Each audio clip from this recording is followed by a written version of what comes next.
teman-teman, di video kali ini bakal ngebahas tentang mitos dan juga fakta penggunaan styrofoam sebagai pengemas makanan. Karena mungkin yang kita dengar selama ini banyak yang bilang Styrofoam itu berbahaya bagi kesehatan. Terus ada juga yang bilang Styrofoam itu gak aman buat lingkungan. juga yang bilang Styrofoam itu benar-benar limbah yang gak bisa diuraikan. Terus ada juga yang bilang Styrofoam itu bisa menyebabkan kanker. Terus ada juga yang bilang Styrofoam itu aman kok asal dilapisin plastik. Nah, sebenarnya mana sih yang mitos, mana juga yang fakta? Apa kalian penasaran? Kalau penasaran, tetap lanjutin ya video ini sampai beres. Stay tune! Jadi sebelum kita maju ke mitos atau fakta tentang styrofoam, kita harus tahu dulu dong apa itu styrofoam. Styrofoam itu adalah salah satu jenis polimer yang terbuat dari bahan stiren. Nama ilmiahnya itu adalah polistirena atau biasa disingkat dengan PS. Nah, kalian bisa lihat kode styrofoam ini bentuknya tuh segitiga, tengahnya ada angka 6. Tapi ada yang menarik loh, jadi sebenarnya styrofoam itu bukan nama barangnya, tapi nama merek dagangnya. Kayak misalnya apa ya, odol nih. Kita kan tahu kalau odol itu ya pasta gigi, tapi sebenarnya odol itu merek dagang yang dibawa oleh para tentara Hindia Belanda. Contoh lain misalnya Aqua. Nah, kita tuh kalau beli Apaan Aqua? kan sebenarnya yang dikasih itu misalnya le mineral yang ada manis-manisnya, terus mungkin Ades atau mungkin apapun itu. Oh iya, BTW ini bukan endorse ya. Nah, jadi sebenarnya styrofoam itu adalah merek dagang dari sebuah perusahaan atau yang namanya itu The Dow Chemical Company. Tapi karena kita familiarnya sama kata styrofoam, ya udah dalam video ini kita sebutnya styrofoam aja ya. Nah, sekarang kita langsung aja nih ke mitos dan fakta dari styrofoam sebagai pengemas makanan. Langsung aja ke pernyataan yang pertama, katanya styrofoam itu berbahaya untuk digunakan sebagai pengemas makanan. Apakah ini mitos atau fakta? Nah, sebenarnya ini tengah-tengahnya sih, karena kita perlu membahas lebih lanjut. Jadi, styrofoam itu mengandung sebuah bahan yang disebut dengan stiren.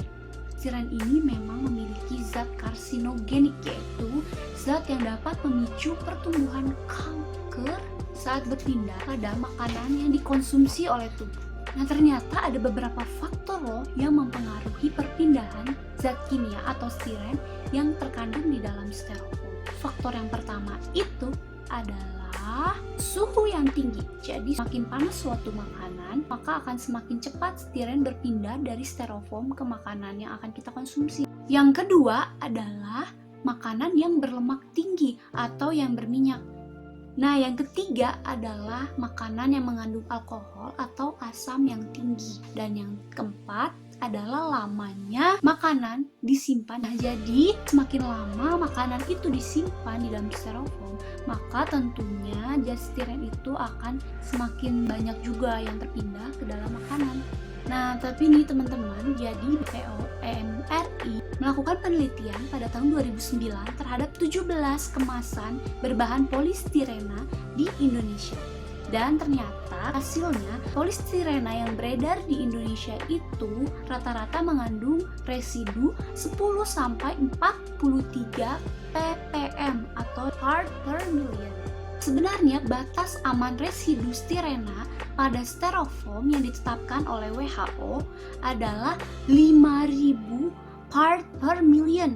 Artinya, polistirena atau styrofoam yang beredar di Indonesia itu masih sangat aman untuk digunakan. Jadi mungkin kita bisa lihat kan di mall gitu kan, biasanya ada buah-buah pakai kemasan styrofoam ya kan. Nah, buah itu kan nggak dipanasin dong ya, justru didinginkan, dan itu ternyata masih aman.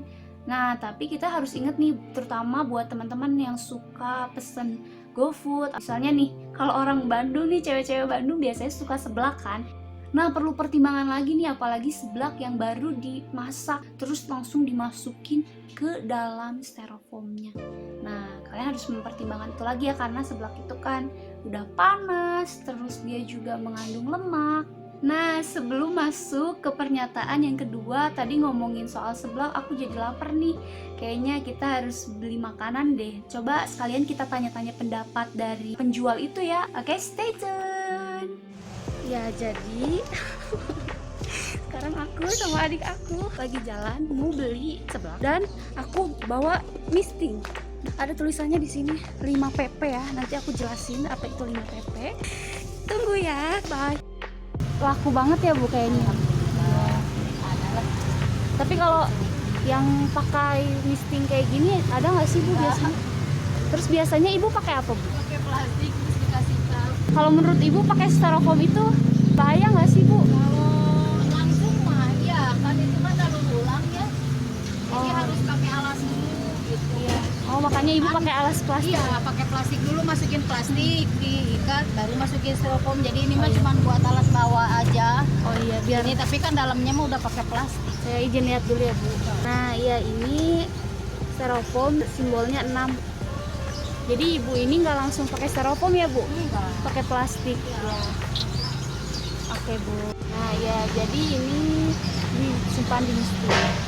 Nah pernyataan Ibu Nur tadi memang sudah sering beredar ya. Beliau tuh kan bilang kalau ya nggak apa-apa Neng, yang penting dilapisin sama plastik jadi nggak langsung ke styrofoamnya. Nah pernyataan yang kedua, apakah benar styrofoam itu masih aman asalkan dilapisi oleh plastik? Apakah ini mitos atau fakta? Ternyata itu semua mitos. Karena apa? Ya seperti tadi sudah dijabarkan pada pernyataan yang pertama. Jadi styrofoam itu sebenarnya masih aman-aman saja jika kita tuangkan langsung. Justru jika menggunakan plastik didouble lagi gitu kan, jadi itu malah tambah mencemari lingkungan gitu kan. Tapi lagi kita masih bisa nggak pakai styrofoam ya mending gak usah pakai styrofoam teman-teman. Kemarin itu aku di sebelahnya aku bawa mangkok yang ada simbol 5 pp. Nah simbol 5 pp ini merupakan plastik yang paling baik dari antara plastik-plastik lainnya karena dia juga itu tahan terhadap panas. Nah jadi kalau misalnya kalian nih nggak mungkin kan bawa-bawa piring berat dan takut pecah gitu kan. Nah tapi kalian bisa bawa piring plastik atau misting gitu dan itu aman ternyata ketika kita menuangkan sesuatu yang panas ke dalamnya. Nah langsung ke pernyataan yang ketiga ya. Jadi berkaitan dengan pernyataan yang pertama kalau styrofoam berbahaya bagi tubuh, ada yang berpikir kalau banyak negara itu melarang penggunaan styrofoam karena styrofoam berbahaya bagi tubuh. Apakah ini mitos atau fakta? Itu mitos teman-teman, karena faktanya sejauh ini tidak ada satupun negara di dunia yang melarang penggunaan styrofoam atas dasar pertimbangan kesehatan. Tetapi mereka melarang penggunaan styrofoam atas dasar pencemaran lingkungan. Nah ngomong-ngomong soal lingkungan, Bapak Kepala Laboratorium Teknologi Polimer dan Membran ITB yaitu Bapak Ahmad Zainal Abidin memaparkan bahwa kemasan makanan polistirena sebenarnya adalah kemasan yang paling berkelanjutan untuk lingkungan karena dapat 100% dipecah lalu diolah kembali menjadi produk baru. Memang waktu terdegradasinya sampah polistirena ini membutuhkan 1000 tahun lamanya. Wah udah kayak lagu Tulus. Tapi karena adanya teknologi yang udah berkembang secara canggih sekarang ini hanya butuh waktu hitungan menit atau bahkan detik untuk bisa mendaur ulang sampah polistirena ini. Jadi intinya selagi kita bisa pakai wadah ya pakai wadah aja, dan kita harus menggunakan styrofoam dengan bijak teman-teman. Nah kalau misalnya yang kita udah menggunakan styrofoam nih, kita harus memisahkan teman-teman, ini penting banget ya.